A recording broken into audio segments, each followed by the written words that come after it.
You will hear a number of different recordings, and you will have to answer questions on what you hear. There will be time for you to read the instructions and questions, and you will have a chance to check your work. All the recordings will be played once only. The test is in 4 sections. At the end of the test, you will be given 10 minutes to transfer your answers to an answer sheet. Now turn to Section 1. Section 1. You will hear a conversation between an agent from City House Services and a customer who wants to have her house cleaned. First, you have some time to look at questions 1 to 4.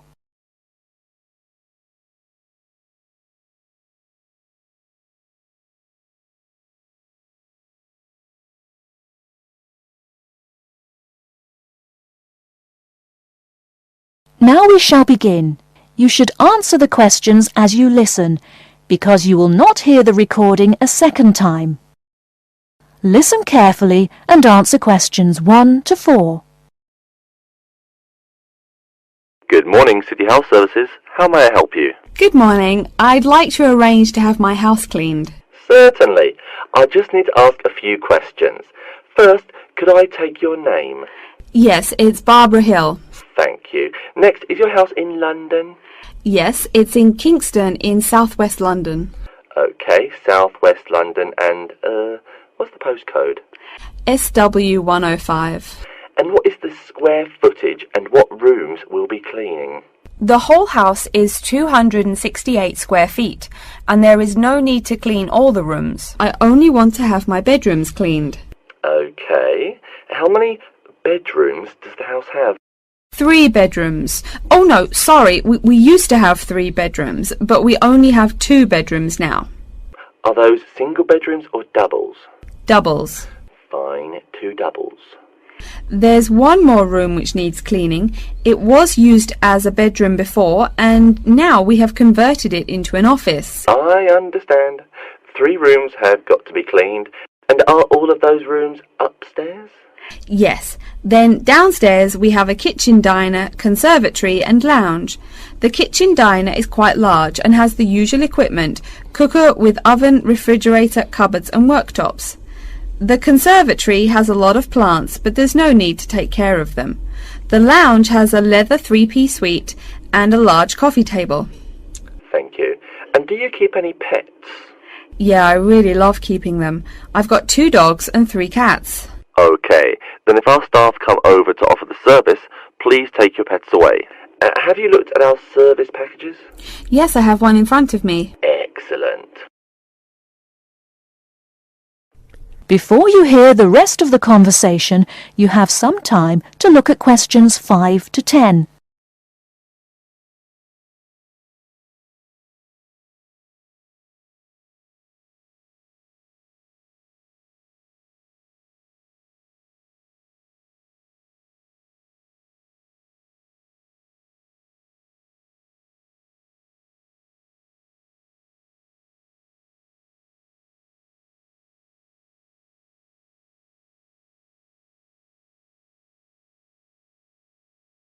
Now listen and answer questions 5 to 10. Any extra services you need? Switching bed linen, work in the garden, clean the glass in the conservatory, that kind of thing? No. Actually, replacing the bed linen, yeah, that would be good. No problem. I'll just make a note of that. How about curtains, mats and carpets? What would you like us to do with those items? The curtains. I'll have to think about that. I think we should have the carpets cleaned really well every quarter. Mats can just be done with the laundry. Of course. How about clothes? We can have our staff wash and iron them, or we can have them taken to a dry cleaner. Washing and ironing. No, just ironing. That'll be okay. Okay, fine. I know quite a bit about what you want now. I should let you know that we're located on 12 Amy's Road. That's A-M-Y-E-S. And we work on from Monday to Sunday except Tuesday and Wednesday. Could you let me know when is convenient for you? Next Friday. No. Oh, that's no good. My son invites his friends over in the afternoon that day. Perhaps next Thursday or next Saturday? Let me check. Okay, next Thursday. When is it convenient for us to come over and provide the service? Is it okay if we come in the morning? Or we may come in the afternoon. It depends on your schedule. I'm okay with any time. Just give me a call to let me know you're coming before you arrive. Sure we will. By the way, how long will it take for the service? We usually work 1 to 3 hours for house cleaning, and the work will take 3 hours at most. And of course, if it takes more than 3 hours, you should pay extra for it. Fine. So, let me just do some calculations. That is the end of section 1. You now have half a minute to check your answers.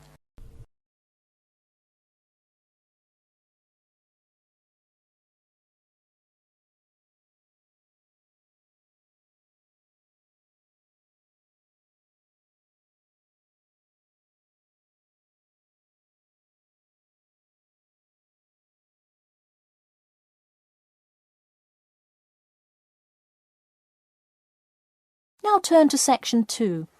Section 2. You'll hear an HR representative of Earn and Learn giving some information about her company. First, you have some time to look at questions 11 to 16.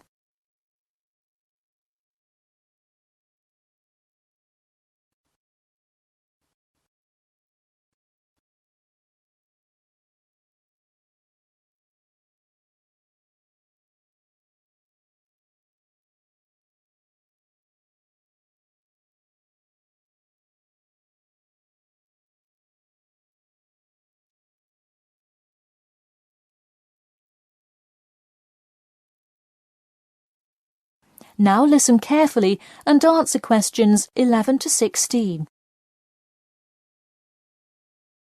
Welcome to all of you. Can everybody see and hear me? Good. I'm Sarah Connor, an HR representative of Earn and Learn. I have been asked today to talk to you about our company. So, for those of you who don't know very much about the company, let me start by giving you some basic information about it. Earn and Learn started nearly 20 years ago.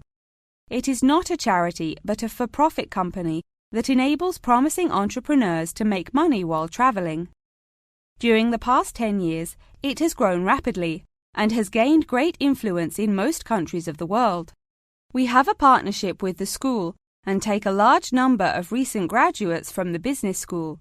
So, if you are a recent graduate, I'd say you can consider applying to our company.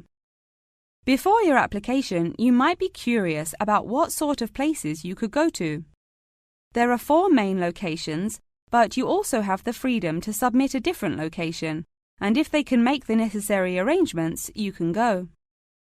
The first country Earn and Learn established locations was the US, where you may choose from multiple locations, as long as you can commit to their more rigid schedule of August to December.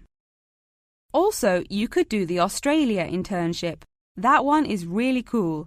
You work at a wildlife shelter and learn about the business practices of non-profit organizations. You do have to be willing to commit 8 months for that one, though. Perhaps that's a long time to be so far away, but I would say it is really an amazing opportunity. I don't know whether some of you are in decent physical shape. If so, the South Africa internship is another exciting one. You learn a lot about sustainable farming, but you would be doing some of the manual labor involved in maintaining a farm. Indeed, it's hard work, but I think you would definitely be able to do it. It may be wise to wait until after their summer is over, so it's not so terribly hot.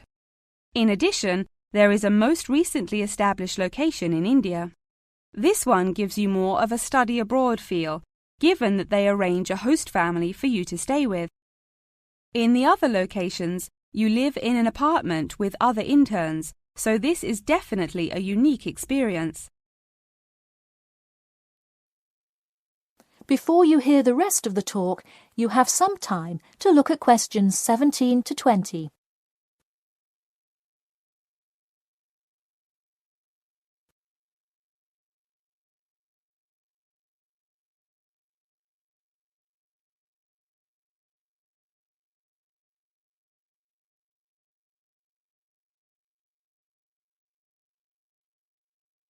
Now listen and answer questions 17 to 20. Regardless of where you go, at the end of the program you get a global travelling certificate, as long as you can explain your experience. You can provide a written log of what you did. I recommend writing journal or blog entries about what you do every day, or a weekly summary of each day. Of course, you don't have to write up a formal report or anything like that, and you need to apply for it once you have returned. Some students may want to know whether this is a paid internship. Actually, you have to pay for the flight there yourself. But you have the opportunity to create your own small business, which could earn you money if it's successful. So basically, you pay for it all up front, but when you're there, you can find ways to make money. That is to say, you pay for 2/3 of the cost up front as a deposit, and then give the final installment 1 month prior to your return. Finally, I have to remind you that you need a health check before you go, to make sure you're not going to spread any communicable diseases. In addition, before you go, you don't have to attend any meetings or workshops. You'll meet everyone you'll be working with once you get there. Okay, well, that's all I've time for today. Thanks for listening, and I'm happy to take any questions if you have them. That is the end of section 2. You now have half a minute to check your answers.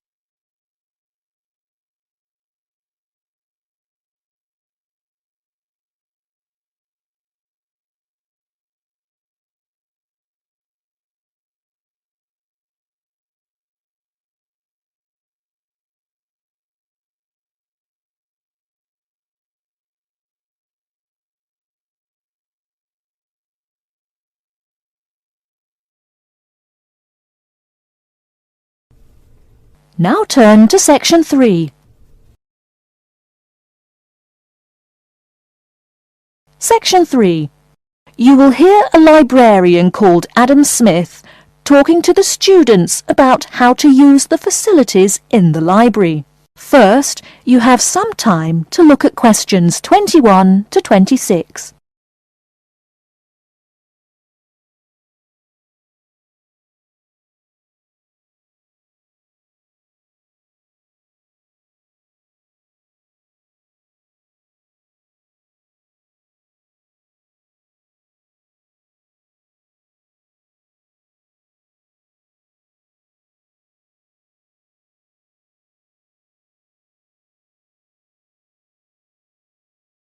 Now listen carefully and answer questions 21 to 26.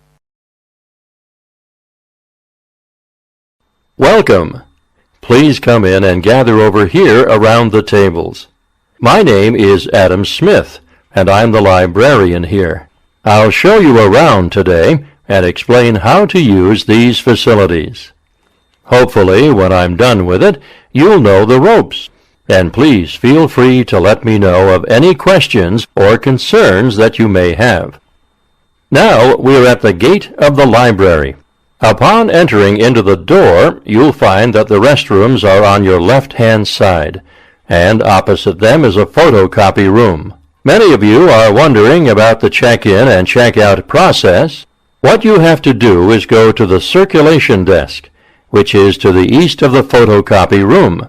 The reading room is a really large area in the center of the library, just to the north of the circulation desk. I'm sure you won't miss it. If you're here to do research, this is where you should bring books to look through. However, if you're here to do any group projects or other interactive activities, I advise you to use one of the study rooms, which are just to the east of the reading room. Moving on to the southeast corner, we have the periodical section, just next to the study rooms. We have a collection of different newspapers and magazines in this section. You can get last week's weather reports, or all the top stories 5 years ago. Our periodicals can be traced back 20 years to the time when our school library was built. Our first question. Yes. Can we check out magazines from the library? I'm sorry, but you cannot take any periodicals out of the library. You're welcome to read them for as long as you want while you're here, but you cannot check them out. I wonder if there is any place where we can get some food in the library. Do we have a store here? Of course. The Food Service Center is just meters away from the study rooms.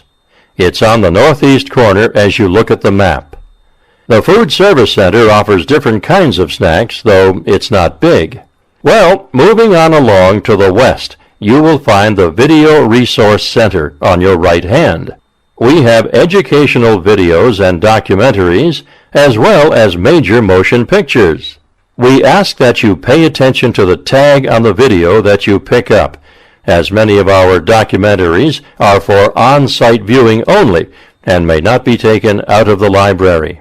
To the west of the Video Resource Center is our satellite TV station. Here we stream the news from Channel 19 for most of the day. How many channels does it have? It does have nearly 200 channels, but we generally will give top priority to channels with some big events, like presidential addresses or other breaking news. During the coverage of the presidential debate, students will take a break from studying and flock to watch it. Last, but perhaps most important, is the inquiry desk. It's just on the left-hand side when you walk into the library, so it's impossible to miss it. If you have any questions about how to use equipment or where to find something, come and ask the assistant. Don't be shy, because that's what they're here for. Before you hear the rest of the talk, you have some time to look at questions 27 to 30.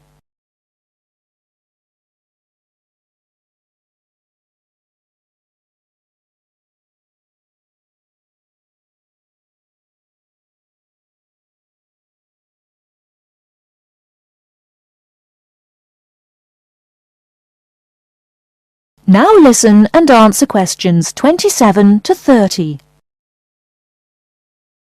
Speaking of questions, one of the questions we get asked is how to actually check out a book once a student has picked one out. If it's a fiction or non-fiction book, look for the pink and yellow checkout card inside the back cover of the book. You can also find information about the book on these cards, including its publishing date, genre, ISBN, and a log of dates it's been checked out before. Present this card to me or any library assistant, and we'll stamp it, and then the book can be kept for 3 weeks. You can find general information on a field of study by using one of our subject guides. We have them on paper here, but any of our computers will allow you to search within fields as well. What if the library doesn't have a resource we're looking for? Great question. I'm going to address that. Our library is a network with a number of other universities in the area, so if there is something you're looking for and it's available somewhere in the area, we'll be able to get it for you. However, there are universities which are not part of the network, so we do not share resources with them. If you want more information about the library and its resources, you'll find it in a labeled blue folder on my desk in the Enquiry section. Okay, so that's a lot of information all at once, and I don't expect you to remember it all. The most important thing is please be respectful of the staff, and if you need help with anything at all, come and ask me or one of the assistants. All right, any questions? That is the end of section 3. You now have half a minute to check your answers.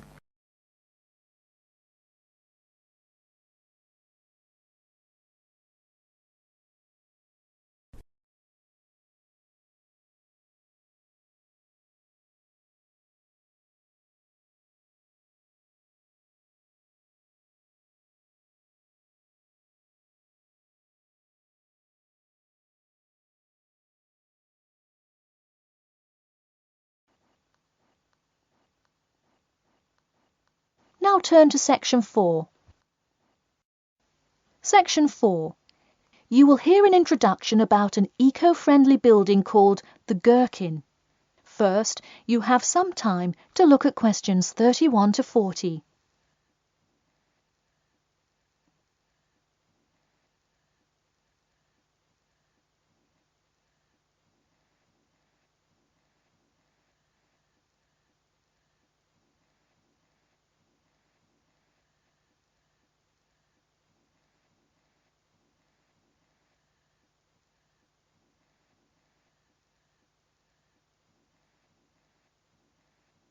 Now, listen carefully and answer questions 31 to 40.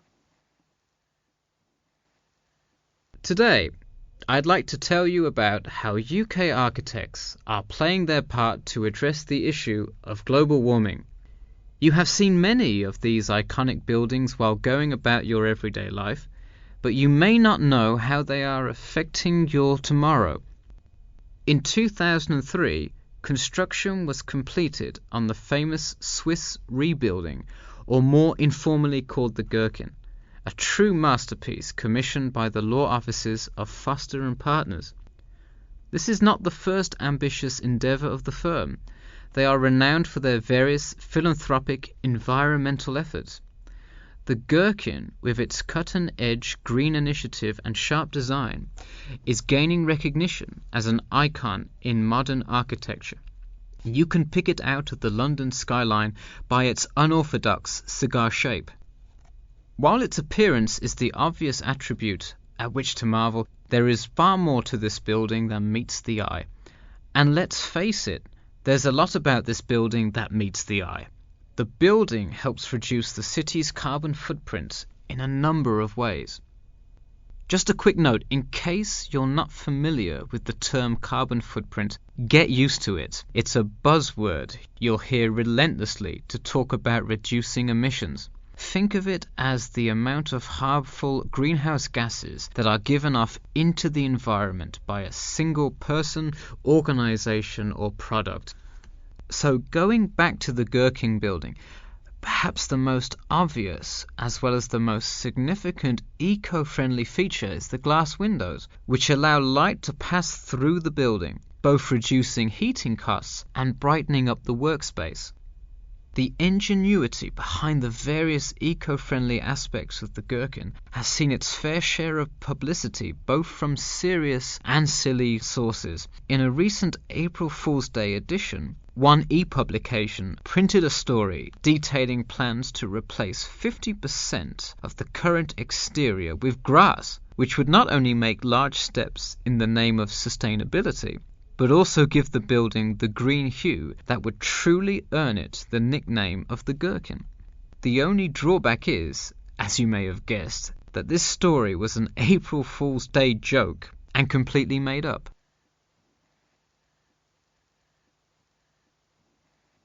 In all seriousness, though, the building is setting a new standard of design that other architects and city planners just cannot ignore. The building's bold and cost-efficient design has won a number of architecture awards, including the Stirling Prize, the London Region Award, and the Empress Skyscraper Award, among others. The design comfortably accommodates a large number of offices, while keeping maintenance and operation costs down, striking a superb balance between nature and the workplace. Nature is well and good, as long as the weather is nice outside. Given London's notoriously bad weather, the architects knew they must devise a quality temperature regulation system, and that they did.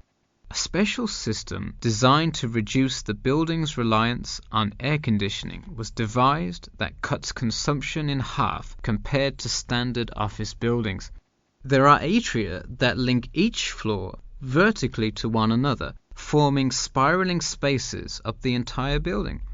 They serve not just as social common spaces, but also act as the building's lungs, distributing clean air from the opening panels in the facade through the entire building. The building isn't all business though. It has its fair share of fun as well. At the very top, a club room offers a picturesque entertainment spot for company functions, private parties, etc., with a breathtaking panoramic view of the city. The creation of such an innovative structure has many wondering what the future of urban planning and architecture may be. Well, if the other projects currently commissioned by Foster & Partners are any indication, the entire city constructed with similarly eco-friendly buildings is not far in the distance. The Masdar City development aims to create a desert city that produces zero waste and removes as much carbon dioxide from the atmosphere as it puts in. a huge feat in protecting our Earth. The gherkin is a truly impressive feat, yet it is not the only one worth noting. Now, to move on to another green initiative, I'll tell you about the Eden Foundation building found in Cornwall. That is the end of section 4. You now have half a minute to check your answers.